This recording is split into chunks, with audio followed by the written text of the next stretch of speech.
This is Fresh Tracks Weekly.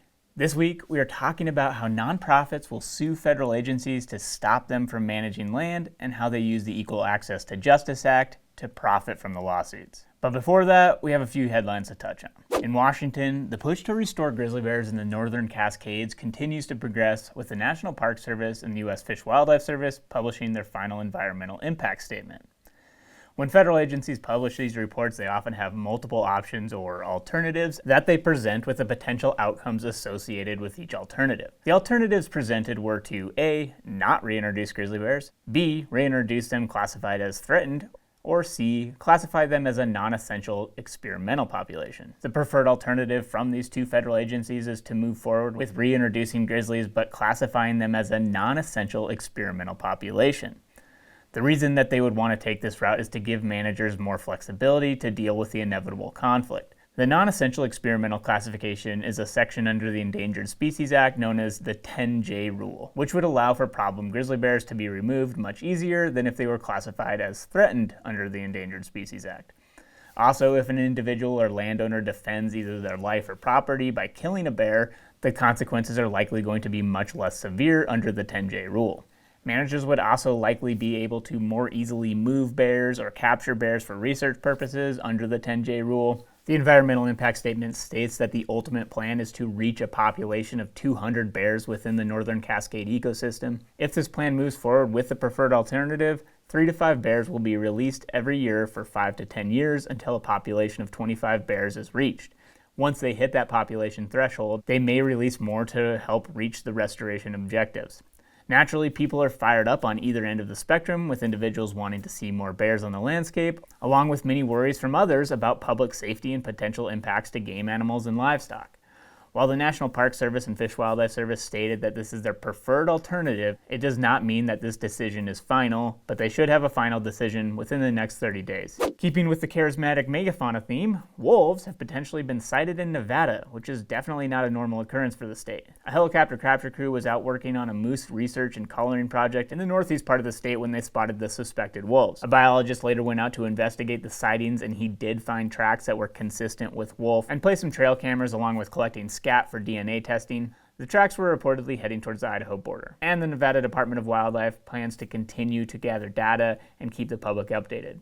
The NDOW director said that Nevada is not a historic habitat for wolves, and there has been very few sightings in the state. It'll be interesting to see how this develops. All indications point towards these sightings actually being wolves, but whether or not it's a fluke or if they stick around, we'll have to see. The Rocky Mountain Elk Foundation recently announced that they have committed over $760,000 to numerous projects in Utah to improve wildlife habitat, further wildlife management, and bolster research and hunting support. This commitment is part of a massive collaborative effort with the county, state, federal agencies, along with university and other conservation organizations, putting a total of $35.6 million going to benefit 104,000 acres of habitat for elk, along with many other wildlife species. All in all, there's 49 different projects in Utah. I won't list all of them, but they range from putting pipelines in for water developments, building new water developments, restoring riparian habitat, sagebrush habitat, conifer removal, GPS collars for research projects, fence maintenance, shrub planting, reseeding areas that are affected by wildfire, funding for emergency deer feeding, building beaver dams to restore natural flows and streams, wildlife vehicle collision research, all sorts of things. If you want to see the full list, go check out the press release from Rocky Mountain Elk Foundation. You can check out where each of these projects are occurring. Pretty cool to see so much money going towards conservation efforts. In Vermont, there has been a few updates and amendments to the legislation that would change how the state's wildlife board would function, along with changes to coyote hunting regulations. Katie Hill with Outdoor Life summarized some of the changes in a recent article. Concerns from sportsmen over the original bill was primarily concerned with the language requiring wildlife board members to have equal representation between non-hunters and hunters. In the recent amendment, that language has been replaced with board members having to, quote, provide balanced viewpoints. There seems to still be some uncertainty about what the goal of this bill is. Some people, including the Vermont governor, have questioned why they've been trying to fix something that isn't broken. The bill in its amended version would still transfer the decision-making authority to the Vermont Fish and Wildlife Department, and the Wildlife Board would be purely advisory. But people are still concerned that potential anti-hunters on the board could make the department's job much more difficult. The bill has passed the full Senate and has moved on to the House of Representatives, so we'll have to keep watching and see how this shakes out. In Wyoming, the legislative session has wrapped up, and Josh Menton with the Theodore Roosevelt Conservation Partnership has compiled a list of some of the wins for conservation in the state. A portion of the governor's budget that had to do with the sale of the Kelly parcel to Grand Teton National Park, that passed along with an amendment to retain hunting and grazing in perpetuity. The Kelly parcel is a square-mile section of state land surrounded by Grand Teton National Park and Forest Service, being close to the town of Jackson Hole and centered in one of the most iconic view sheds in the United States. It is extremely valuable, to the tune of around $100 million. For a while, the land was potentially going to be auctioned off to the highest bidder, which could have led down the route of being developed into high-end housing right in the middle of a migration route and important winter range. But when Grand Teton National Park okayed the purchase for $100 million, the state had the option to have a win in the form of funding their school system, along with conserving the land. While having land conserved purely for wildlife habitat was considered a win for many, the added bonus of retaining hunting and grazing made it a win for even more people. The TRCP did note, however, that there is still important work to be done to finalize conservation on this parcel, but this passing was a major hurdle. The list also included some wins in the form of funding projects to combat the spread of invasive grasses, funding for fish passage projects in the Gray Bull watershed, and habitat enhancement for wildlife. House Bill 67 also passed, which will set up a board to fund outdoor recreation infrastructure, such as shooting ranges, boat ramps, and trails. Also, to wrap it up, a bill that we had mentioned in the past, one that would have changed elk damage payments to landowners, House Bill 60, it has died. The bill would have likely disincentivized collaboration between sportsmen, landowner, and Wyoming Game and Fish, so many were glad to see this one die. Anyway, pretty cool to see some of the wins for Wyoming wildlife. With that, we are jumping into our deeper dive on suing federal agencies and getting them to pay for the lawsuits. What brought this up is it's not just one lawsuit, but there's multiple lawsuits all over, all over the United States, but especially in the West is what we are familiar with. But there's lawsuits against federal agencies, often the Forest Service or the Bureau of Land Management, a lot of times Forest Service. Yeah. And there's multiple lawsuits that have tried to stop logging projects, burning, prescribed burns, thinning, just any sort of management action on forest lands.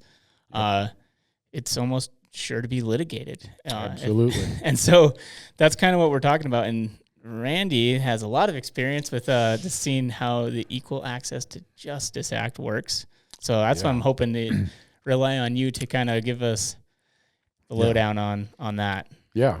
So this is something that I think people who are really involved in conservation and national issues have dialed into in the last 20 years. You might hear it as its acronym, EAJA, Equal Access to Justice Act. And some people are going to be like, what the heck does that have to do with anything? Well, like you said, Marcus, this act is one of the big sticking points for getting habitat work done on the landscape.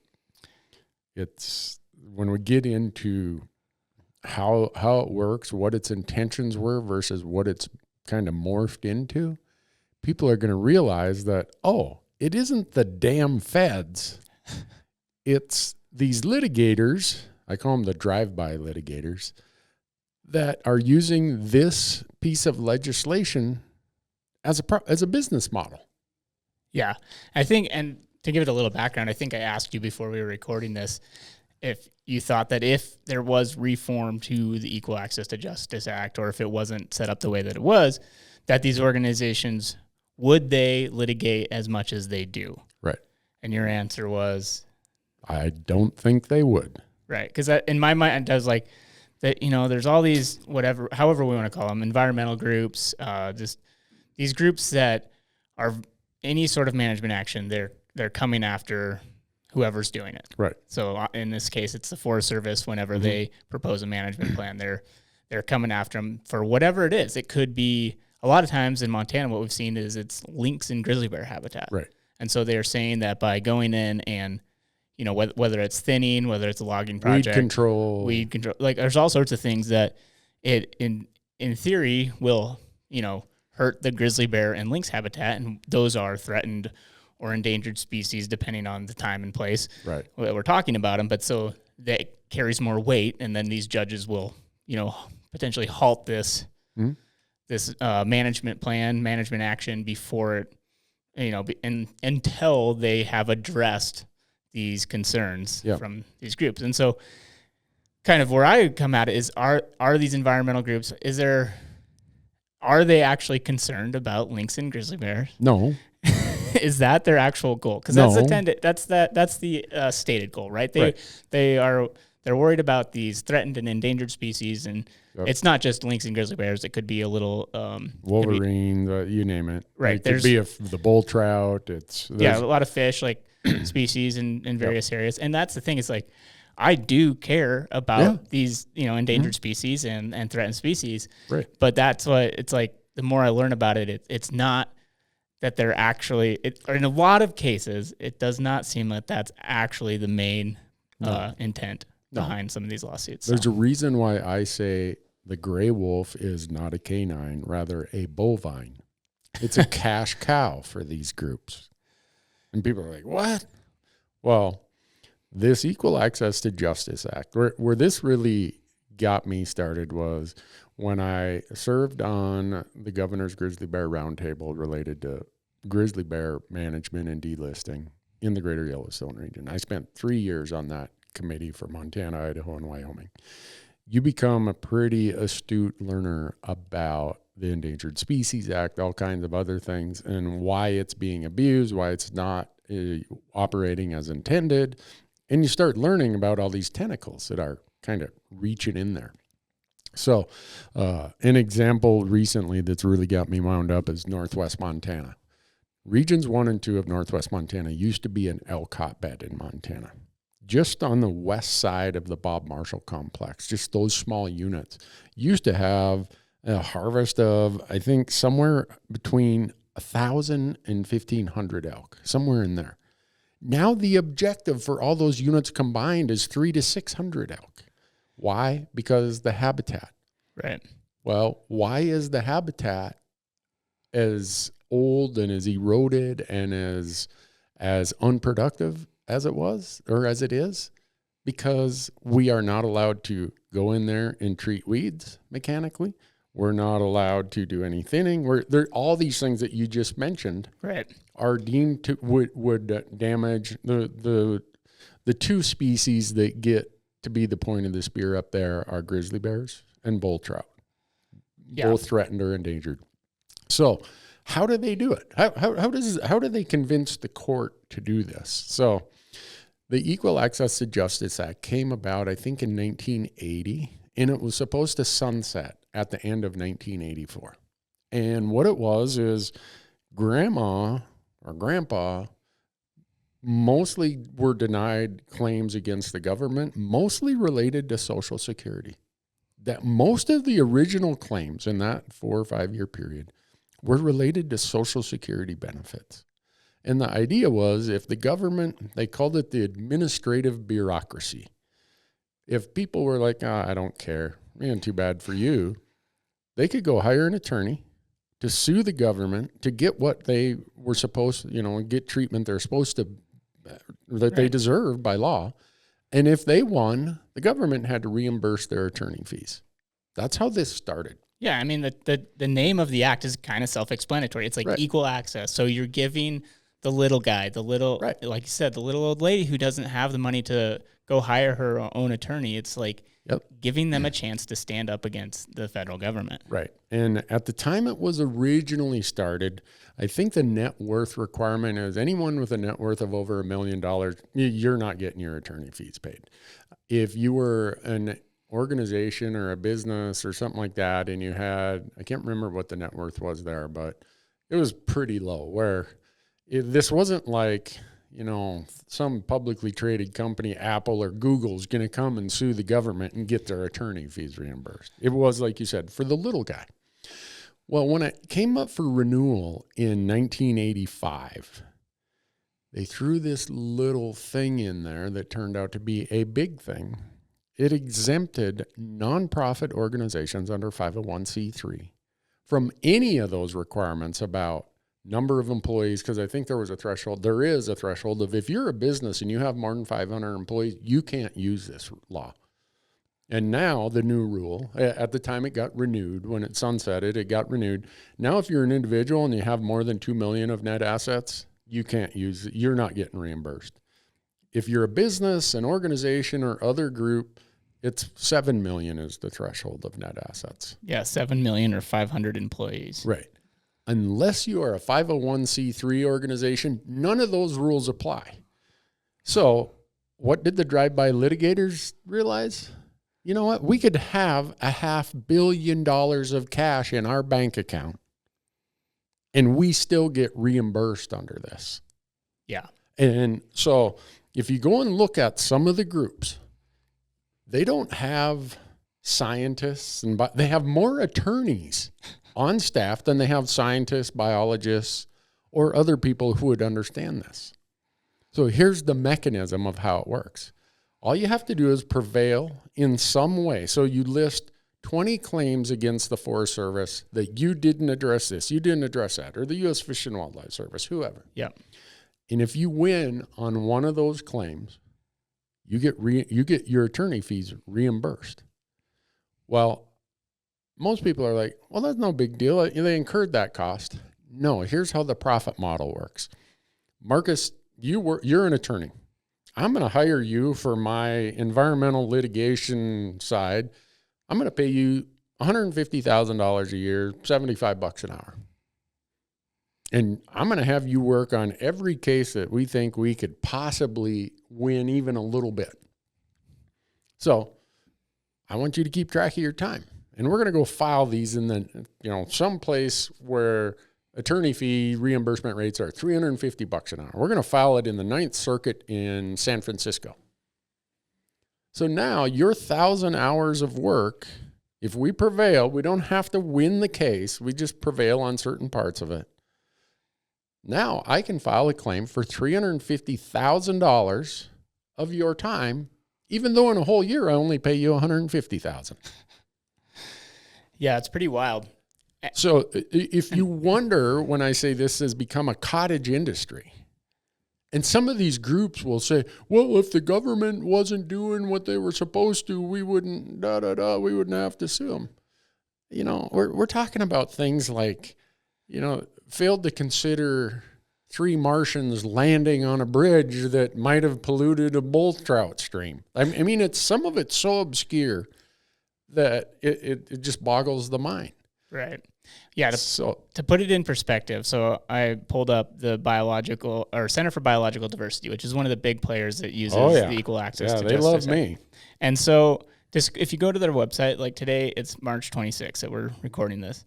In the last 4 days, there's 1, 2, 3, 4, 5, 6, 7, 8, 9, 10 different legal actions in 4 days that they have listed on their website that they're seeking, that they've sued somebody. Mm-hmm. And so and then go look at how many of their people on their staff have law degrees. Yeah, I'm sure it's a lot. You will fall over. So it is wild. And I'm sure that there are people that are members of these organizations that have their mind in the right place. Right. Oh, absolutely. But I think that's like one of the things that you wonder that was the big question I posed to you is if they didn't get their legal fees reimbursed, mm-hmm. would they do this at the same level? No. I don't see it happening. No. They would not. I mean, you can look at the proliferation of lawsuits. Yeah. Of how it has grown. And you can look at the number of attorneys working for these groups. And there's a correlation there. And it just is not what the law was intended for.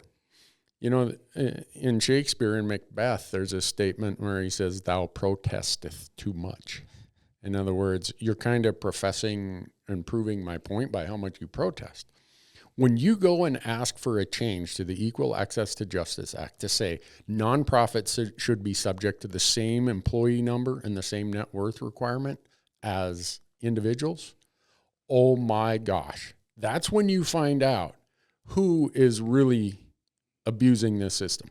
Right. Yeah. Because that's the thing. It's like I wouldn't want to advocate to like completely gut it. No. There's a good reason for it to exist, mm-hmm. but like you said, if it can be used by these massive nonprofits that massive. But nonprofits that have tens of millions of dollars of net assets are using this system. So here's the further benefit for them. Who do we blame when we say the Forest Service isn't doing enough to increase habitat for all wild species in Northwest Montana? The damn feds. Well, the damn feds are the ones who are getting sued by these people. Right. And so for them, it's like, no one's blaming us. Look at this. We make money. We get to gum up the works. We use these species to raise more money for membership, and the Forest Service gets all the blame. Yeah, what a deal. And they pay for it, too. Yeah. So they'll pay to sue themselves, essentially, in a roundabout way. That's the irony of this. If anyone is frustrated about their quote-unquote land management, I say the first thing you need to do is go and see how much of this is because of litigation. And in the Rockies, you're going to see most of it is due to litigation at the federal level. Yeah. And if that's the case, and you want to do something to better the habitat and put more critters out in the hills, contact your senator or your congressman and congresswoman and say, we need to reform this. Yeah. We need to take care of this abuse, this cottage industry, because this is what's creating people hating the Endangered Species Act, hating the Clean Water Act, hating the Clean Air Act, because these groups are using this little law, this obscure law that's been here for a long time, and leveraging it to the point where people are just frustrated with the damn feds. Yeah, if you reformed it to actually be more in line, where it is equal, right. Helping the little guy, not these big organizations. The EA part of it is equal access. Yeah. It's really like environmental attorney is really what they should have put in the EA part of it. Yeah. Yeah, I guess I should have brought this up towards the beginning, but one of the things that in Montana, the reason why this is frustrating to so many people is if you walk around in a lot of the forests in Montana, we have suppressed fires for so long and that we have altered the way that these ecosystems work. Yep. So there is just a ton of fuel load on the ground in so many spots. It's like a punji pit of just sticks and deadfall and just fuel everywhere. And so then when a fire does, we continue to suppress fires, but sometimes these fires catch and they take off and we can't suppress them, and they're bigger than they used to be. So they blow up quicker and just have a totally different, effect on the landscape than what they used to have. And so it's just, we're in a different, to let things just go status quo, that would be one thing if we had let wildfire do its thing. That would be one thing. Right. We would probably have more of a mosaic landscape of these burned spots and not as intensely burnt and some you can create really good habitat, but when we suppress it, it's just not the same thing. Yep. And so then we can go in and manage these spots sometimes. A lot of times it's the world we live in. We're not going to be able to do prescribed burns or let fires burn everywhere. So you go in and you thin these forests, you create the habitat, you control for weeds, you do whatever. And I can see how people get frustrated by it because it can be pretty scarring to the landscape. You see all these new roads going in, you have these new cuts. It doesn't look great in the moment, but if done right, and we have a lot of research on how we can do this right, where we don't completely wreck everything, right, there can be some really cool management. And we can have places that we leave to do their own thing too. Some places in wilderness, let's just let it do its thing in there. But a lot of the front country, it's just it's kind of nice to have some managed stuff. And it's just so hard to get that done. And it's this single species approach that these groups deal with. It's got to be a warm and fuzzy. It's got to generate a lot of money. And we're talking grizzly bears, wolves, lynx, wolverines, right? Things like that. You can't manage these big, complex landscapes strictly through the lens of that one species, or you're going to end up like Northwest Montana that used to have 30,000 elk running around, and now you've got about 3,000 elk running around. Right. Although the one caveat to that is some of that management was this straight clear cuts, which created some Absolutely. that created a lot of forage for elk. So you did have probably an artificial forage Right. base for Everyone, elk. everyone would admit that. Yeah. Yeah, and which is like, as an elk hunter, you're like, oh, that's pretty sweet. But there were some other consequences from erosion and stuff. So, but the thing is, now we know, we have like science, and we have these people who've studied this for a long time, where we can manage to where we don't, completely erode the stream that's next to that clear cut. You can like do a more mosaic pattern, or have these small prescribed burns in conjunction with a thinning project, in conjunction with like, we think about it a little more to create a better habitat for multiple species, not just one species. Yeah. So that was the thing. It's like, that one management style back in the day, do a bunch of clear cuts, that was good for elk, but it probably wasn't good for a lot of other things. No, and it wasn't sustainable. Most people know that, but there's certainly a level much higher than what there is today about active management that would help wildlife. The other thing, when we talk about fire, and this is something that is probably a 25-year sort of appearance on the landscape, is when fire comes now, it doesn't necessarily replenish with native species. There are a ton of invasive species that now benefit from soil disruption, very often from fire. They outcompete the native species, plant species. So when these fires come through now, they're not as beneficial as they used to be because of like you said, the intensity, and the total scope of it, but also because of what replaces. And so we have places in Northwest Montana that have ridiculous amount of invasive plant species where that is never going to be elk habitat. That's never going to be deer habitat unless we go in and mechanically and otherwise treat that. Right. So what happens when the Forest Service comes up with a prescription plan for that? They get litigated. Yeah. Yeah, and the irony of some of it too is it's not like some of this habitat is going to be like, this actively managed habitat, it's not going to like completely exclude grizzly bears or lynx or bull trout. That's the thing. It's just like they're being used as a scapegoat for what what these organizations want. And that's a frustrating thing to me, I guess, is there's ways that we can manage for multiple species. Yeah, and we should. Because like a lot of the lynx stuff is like it's snowshoe hare habitat, and like you want to have a lot of these like tight cover spots for snowshoe hares. It's like, okay, but do we need to have the entire 100,000 acres of that face be completely jackstrawed, punji pit type forest? Like, the snowshoe hares can find habitat in, an acre, right? Or, more, it's you don't need a giant mass. No, and that's just where anytime you give the levers of power to one group, disproportionate to what they should have, you're going to have outcomes on the landscape that has a very small group of winners and a huge group of losers. And we can say that in the rural communities are bearing the consequences of this because that's where their jobs are. But also in terms of wildlife, they're picking winners and everyone else gets to be a loser in the terms of wildlife. But I'm asking myself, down the road, someplace, somewhere, when we no longer have productive habitat for any of the prey species, is this really good for the predator species of wolves and grizzly bears and everything else that these groups make all their money on? Right. I guess they're going to cross that bridge when they come to it, or they'll find some other way to litigate. But I just tell people, don't be necessarily mad at the damn feds. Yeah.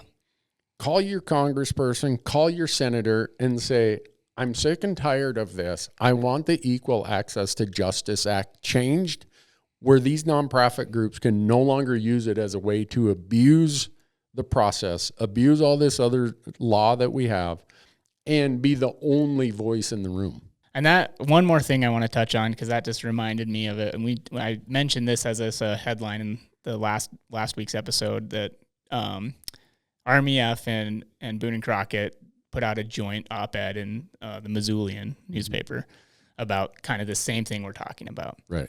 And they mentioned how the frustrating thing is a lot of these groups that are coming in and litigating, they were never a part of the conversation to start with. Right. So like these management plans have been worked on for years, years and years in a lot of these cases, and they have public input, and, you know, all these groups are getting together and giving, like, hey, this is what we can do for elk. This is what we can do for bull trout, whatever. Like, people are working together. They want input. They want to, like, create this, like, comprehensive management plan. Right. And these groups are not involved in those conversations. And that's very telling. The fact that they're not showing up for those conversations and they only come in at the end to just, like, throw a bomb into the whole system. It's like, okay, that's saying that you don't actually care about the well-being of this landscape. You're just trying to stop it from happening, like, completely, and make money at it. Yeah.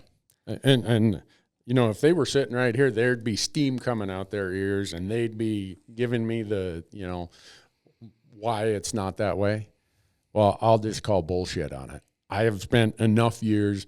There's a guy, Lowell Baird, I think that's his name, Lowell Bear, at the Boone and Crockett Club, who's an attorney. He's done. I've bought his book. It's an unbelievable body of work about this abuse, and he's the expert on it. And these groups can say all they want.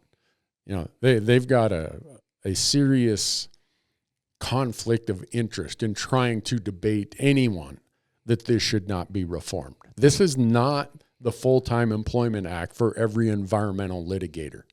This is for grandma, okay? When you look at the types of cases, when I told you it used to be mostly Social Security cases, since the 1990s, the overwhelming number of cases and even a more overwhelming amount of dollars has been environmental litigation.